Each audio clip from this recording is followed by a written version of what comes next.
Susi Camacho. Sabemos que pues el sistema acusatorio, todos estamos esperando el mentado 18 de junio del 2016, llegó, pasó, lo sobrevivimos, pero aún nos falta, ¿no? Digo, creo que desde que iniciaron estas discusiones desde las entidades federativas, en México siempre tuvimos la tendencia como a tratar de adecuar lo que ya estábamos viviendo a lo que se venía dando como una corriente muy fuerte y más pura en el resto de Latinoamérica, ¿no? Y en ese sentido, pues en México se trató de mexicanizar la reforma que se venía dando en Latinoamérica. En ese sentido, creo que y no sé, a lo mejor Tania, que vivió muy de cerca esos debates, el punto era de plano dar el salto, ¿no?, a un sistema acusatorio como se venía dando en Latinoamérica, o mexicanizar ese modelo y un poco tratar de aprovechar lo que ya se venía dando como experiencia en entidades federativas que no habían necesitado reforma constitucional para echar a andar el sistema acusatorio. Eso un poco también jugó en nuestra contra, porque en ese espíritu de estados como Oaxaca y Chihuahua, de tratar de ser más progresistas y sin reforma constitucional echar a andar el sistema, pues lo echaron a andar con todas estas figuras que en realidad eran parte del sistema inquisitivo mixto mexicano, ¿no? Prueba de ello es la vinculación, el arraigo, la forma en que se regulan las órdenes de aprehensión, etcétera, ¿no? Entonces, y bueno, aquí está otra de las grandes plumas que estuvo en esos debates de 2008, Germán Castillo, y creo que en ese momento el punto era lograr un equilibrio entre, pues, un tema que nos empezaba a preocupar mucho como país, que era el tema de delincuencia organizada, y a la vez, ahora sí que terminar de subirnos en esta ola de reformas que venían ya de tiempo atrás en Latinoamérica. En ese sentido, pues, en algunos artículos, pues las reformas que se hicieron fueron mínimas, ¿no? Casi que de denominación, ¿no?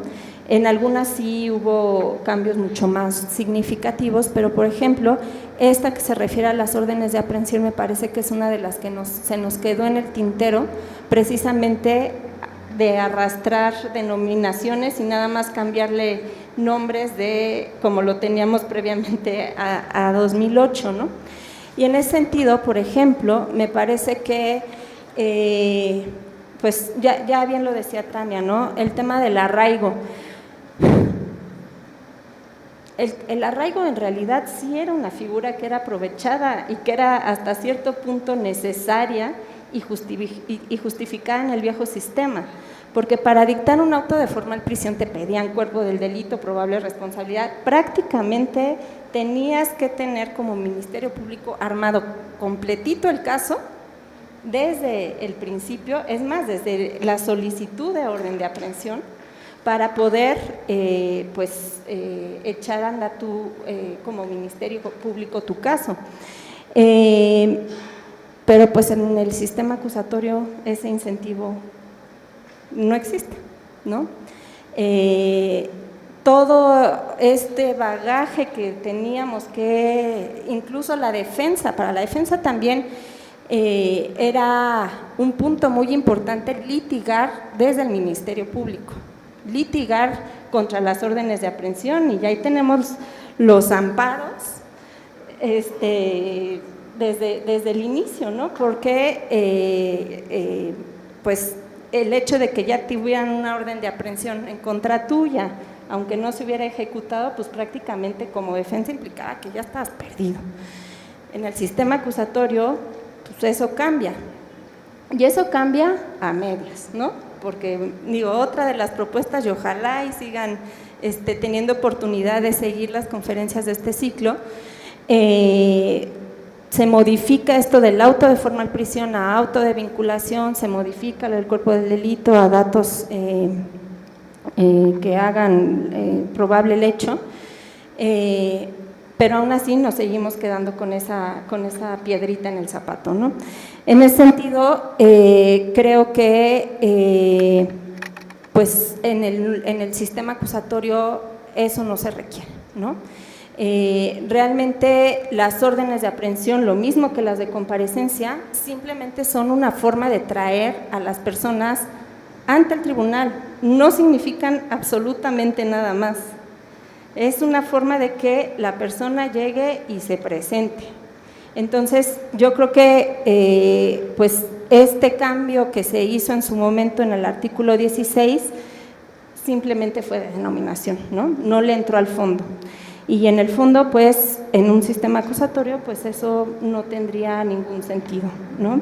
Y máxime que, como se estaba acostumbrado a litigar mucho en sede ministerial, pues eso en el sistema acusatorio, pues tampoco ya resulta, ¿no? Entonces, pues más bien el litigio contra…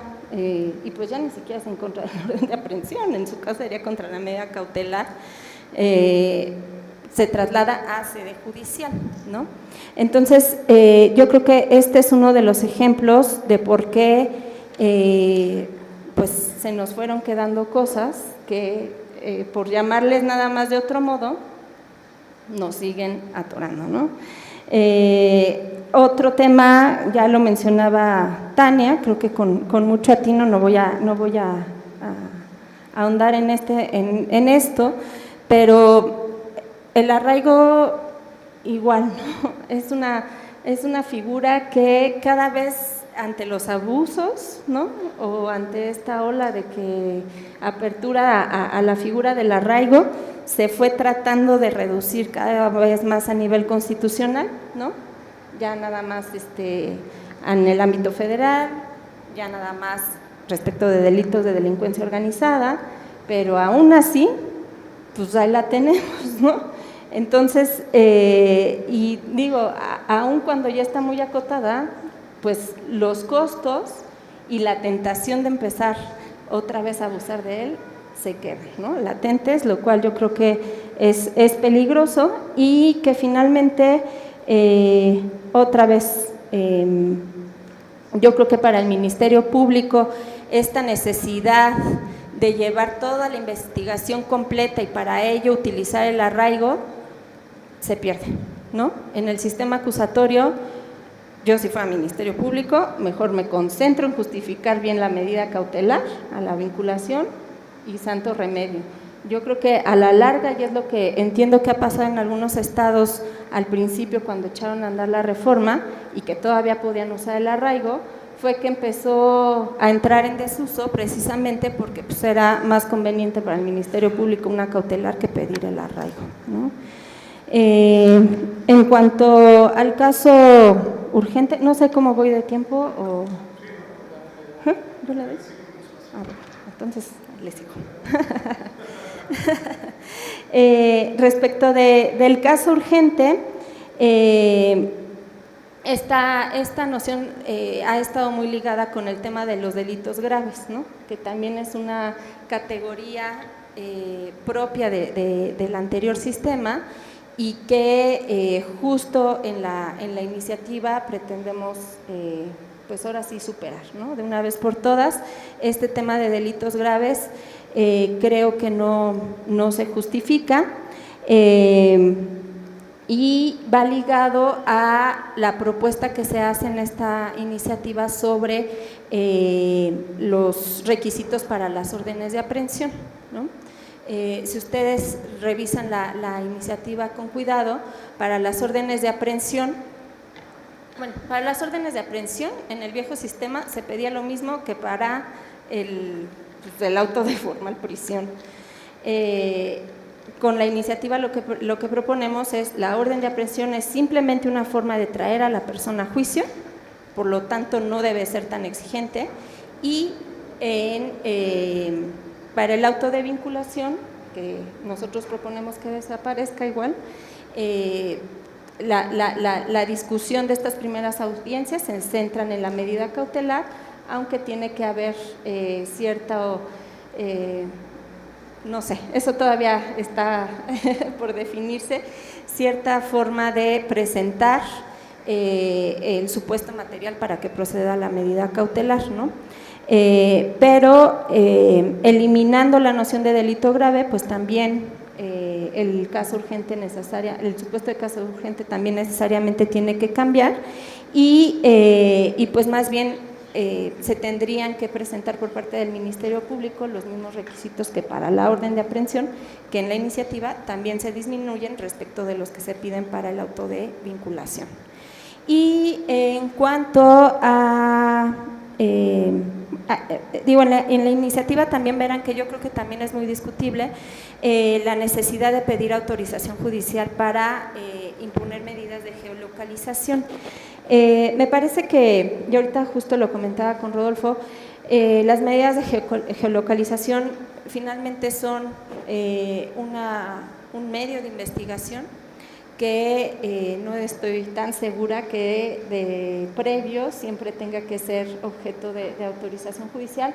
Hoy en día en el Código Nacional se permite que esto en casos de urgencia sea por la propia autoridad ministerial con revisión judicial posterior, ¿no? Entonces, digo, básicamente estos son los elementos que están plasmados en la iniciativa y bueno, aquí dejo la palabra a mis colegas para poder entrar más a fondo y a debate. Muchas gracias. Muchas gracias, Susi.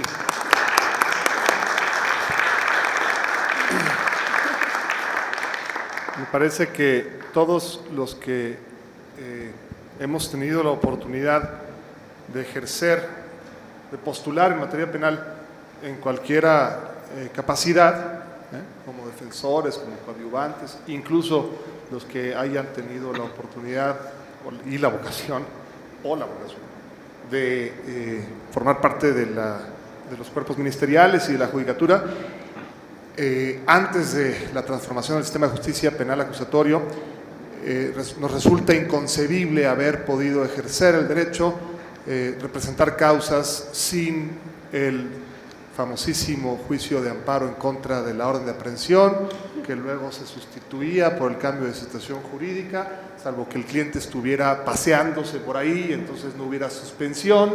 En fin, la justicia penal se realizaba y se sigue realizando en sede de juicio constitucional y no en sede del juez natural. Por eso creo que a muchos de los distinguidísimos penalistas de este país les ha costado mucho trabajo hacerse a la idea de que el sistema acusatorio no se lleva bien con el amparo. Una de nuestras mesas, la tercera mesa precisamente, el 5 de octubre, que de una vez los convoco, una pero la última, la del 12 de octubre, se va a ocupar precisamente de discutir cómo es que tendríamos que modificar nuestras reglas de nuestro tan orgulloso o nuestro tan mexicano, ¿no? Juicio de amparo para respetar el acusatorio. Así que, Susi, pues has puesto el dedo en la llaga en unos temas más importantes, a mi juicio, como litigante en materia penal.